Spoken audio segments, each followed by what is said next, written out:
Assalamualaikum warahmatullahi wabarakatuh. Om Swastiastu. Halo siswa-siswi PKBM Nakula Seputih Mataram dimanapun kalian berada.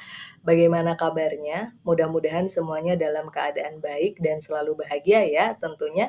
Ya, senang sekali di kesempatan ini berjumpa bersama dengan Ibu Lina, tentunya di Mapel Bahasa Indonesia. Kali ini Ibu akan memberikan materi pembelajaran khusus untuk paket C kelas 10.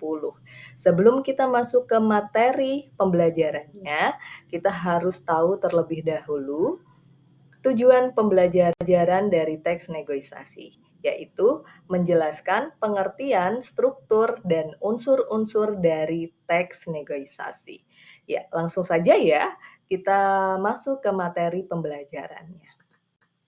Negosiasi merupakan bentuk interaksi sosial untuk mencapai kesepakatan kedua belah pihak yang berbeda kepentingan.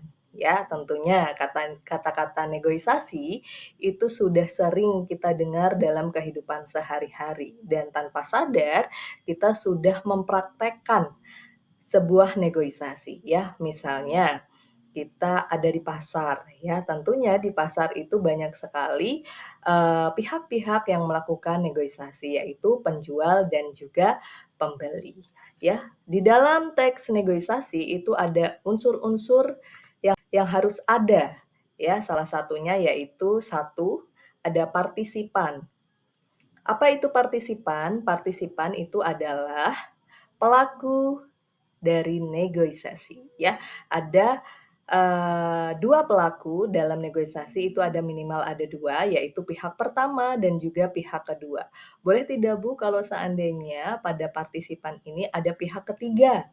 Boleh-boleh saja ya, biasanya pihak ketiga ini berperan sebagai mediator atau sebagai penengah di antara pihak pertama dan juga pihak kedua yang memberikan bantuan solusi terhadap kedua belah pihak yang sedang melakukan negosiasi sehingga menghasilkan sebuah kesepakatan.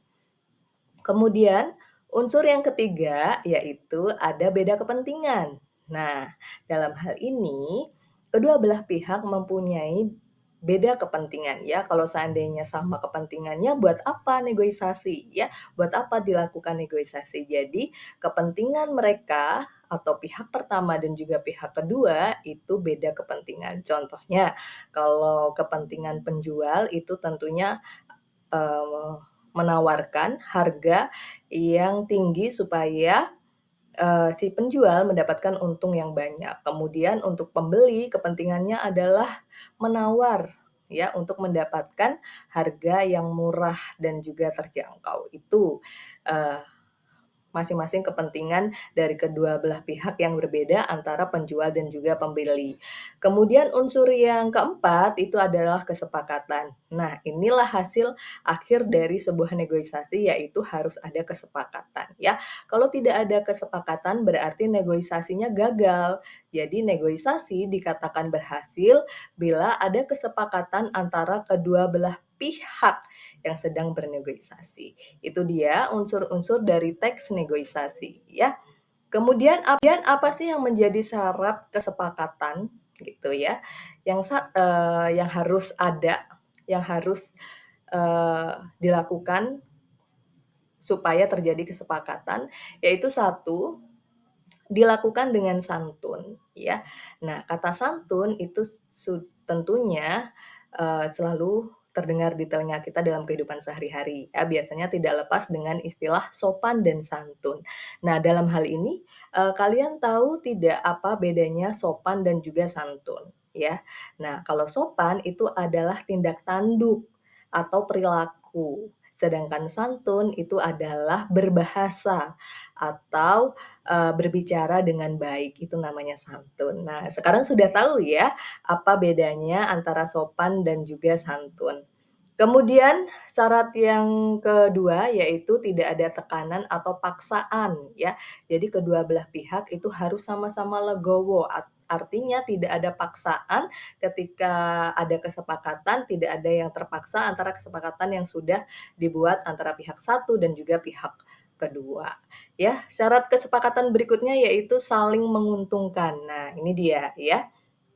Jadi kedua belah pihak itu harus sama-sama untung, tidak boleh salah satu pihak ada yang rugi gitu ya, harus sama-sama untung, harus sama-sama sepakat gitu. Kemudian syarat yang berikutnya yaitu kesepakatan bersifat praktis dan bisa diterapkan. Nah, ini dia.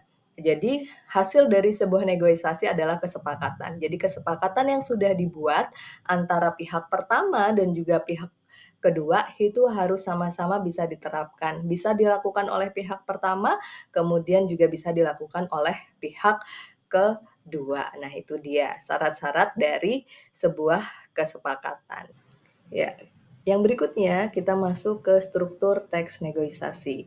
Struktur yang pertama itu ada orientasi atau pengenalan tema apa yang akan kita negosiasi. Kemudian ada pengajuan, ada penawaran, dan juga ada persetujuan. Itu tadi, struktur dari teks negosiasi, jadi strukturnya tidak boleh dibolak-balik ya, harus struktur dengan baik, yaitu orientasi, pengajuan, penawaran, dan persetujuan ya. Walaupun, dalam hal ini pengajuan dan juga penawaran terjadi berulang-ulang, tetapi pada akhirnya harus ada persetujuan dari kedua belah pihak yang melakukan negosiasi.